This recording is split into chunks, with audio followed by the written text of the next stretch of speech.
নমস্কার বন্ধুরা, বাঙালির হেসেলে আপনাদের স্বাগত জানাই। আজ আমি আপনাদের করে দেখাবো বোয়াল মাছ দিয়ে একটা সহজ সরল রান্না, এবং তাতে উপকরণও ভীষণ কম লাগে। তার মধ্যে কি লাগছে, আমি নিয়ে নিয়েছি মাঝারি সাইজের 3টে বোয়াল মাছ, কেটে ধুয়ে পরিষ্কার করে রেখেছি 2টো আলুকে এমন 4 টুকরো করে কেটে। আর তাতে লাগছে হচ্ছে একটু বেশি করে রসুনটা লাগবে। রসুন, হলুদের গুঁড়ো, জিরের গুঁড়ো 1.5 চামচ, আর হচ্ছে শুকনো লঙ্কার গুঁড়ো 1.5 চামচ। এই রান্নাটি শুকনো লঙ্কায় করলে তাতে বেশি ভালো লাগে। অনেকে যারা কাঁচা লঙ্কা খান তারা কাঁচা লঙ্কা দিয়েও করতে পারেন।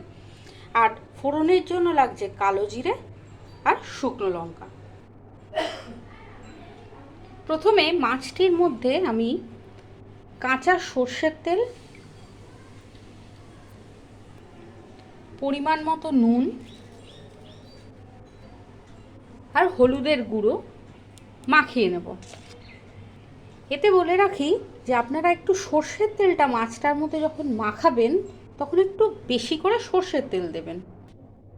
এইভাবে আমি মাখিয়ে 10 মিনিট মতো মাছটাকে ম্যারিনেট হওয়ার জন্য রেখে দেব।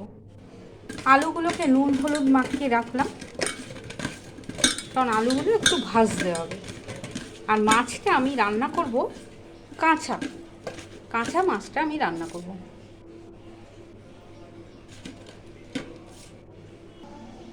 এরপর আমি ধীরে ধীরে একটা বাটির মধ্যে এই যে বাটা গুঁড়ো মশলাগুলো রেখেছিলাম সেই গুঁড়ো মশলাগুলোকে মিশিয়ে নেব। আর মিশিয়ে নিয়ে এতে একটু জল দিয়ে ভালো করে পেস্ট করে রাখলে স্বাদ খুব ভালো হয়। অল্প জল দিয়ে এটাকে মিশিয়ে রেখে দেবেন। 10 থেকে 15 মিনিট এটা মিশলেই একটা ভালো থকথকে ভাব চলে আসবে এর মধ্যে।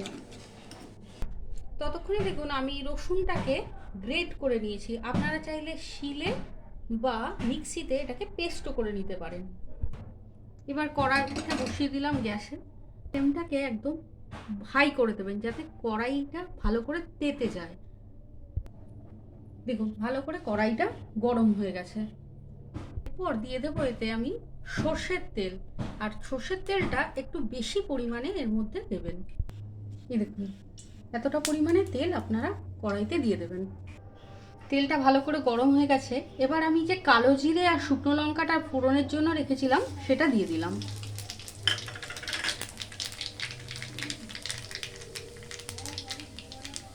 একটা সুন্দর গন্ধ বেরোচ্ছে। এরপর দিয়ে দেবো আমি সেই গ্রেট করে রাখা রসুনটা।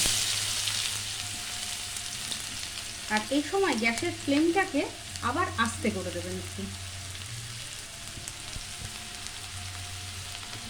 রসুনটা ভালো করে একটু ভাজা ভাজা মতো হয়ে গেলে এরপরে আমি দিয়ে দেব যে মশলাটাকে আমি জল দিয়ে নাড়িয়ে রেখেছিলাম সেই মশলাটাকে দিয়ে দিলাম।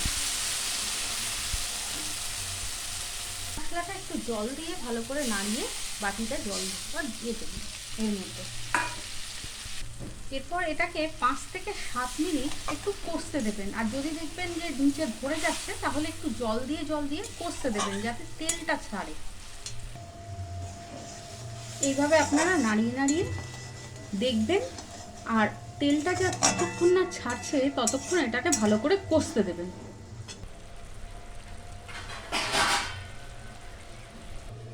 পারলে আপনারা একটু ঢাকাও দিয়ে রাখতে পারেন যাতে খুব তাড়াতাড়ি তেলটা ছেড়ে যায়।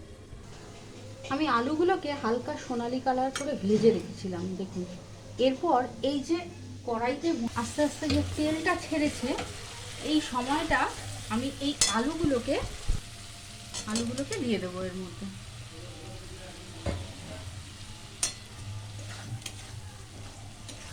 এরপর আলুগুলো আবার এর সাথে একটু কষতে দেবো, তাতে একটুখানি জলও দিয়ে দেবো।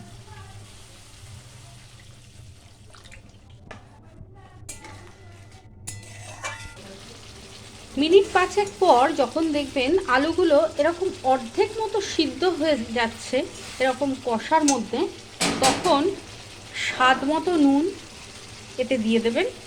আর দেবেন স্বাদ মতো চিনি। এইভাবে কষবার পর যখন দেখবো তেলটা ছেড়েছে, তখন ধীরে ধীরে এই যে কাঁচা মাছগুলো রেখেছিলাম সেই কাঁচা মাছগুলোকে এর মধ্যে ছেড়ে দেব।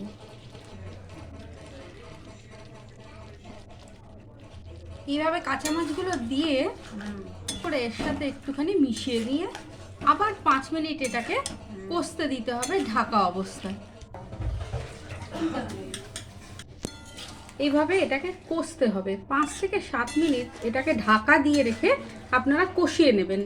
আর এই সময় একটুখানি নুনটা আর মিষ্টিটাও দেখে নিতে পারেন, যাতে জল দেওয়ার আগে মাছটার মধ্যে সেই নুন আর মিষ্টির স্বাদটা যেন চলে যায়। এইভাবে যখন দেখবেন মাছটা থেকে তেল ছাড়ছে বা রান্নাটা থেকে তেল ছাড়ছে আর একটা সুন্দর গন্ধ বেরোচ্ছে, তখন এতে গরম জল দিয়ে দেবেন। গরম জল দিলে কি হবে, সময়টাও খুব কম লাগবে ফুটতে আর স্বাদও খুব ভালো হবে। ঠান্ডা জলের থেকে গরম জল দিলে রান্নাতে স্বাদ খুব ভালো হয়।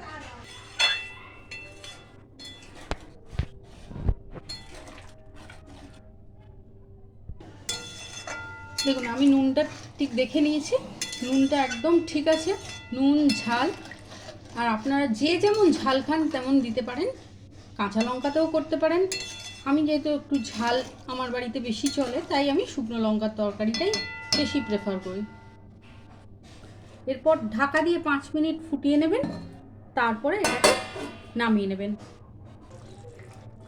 এইভাবে ফোটার পর হয়ে গেলে এরপর নামিয়ে দেবেন আপনারা।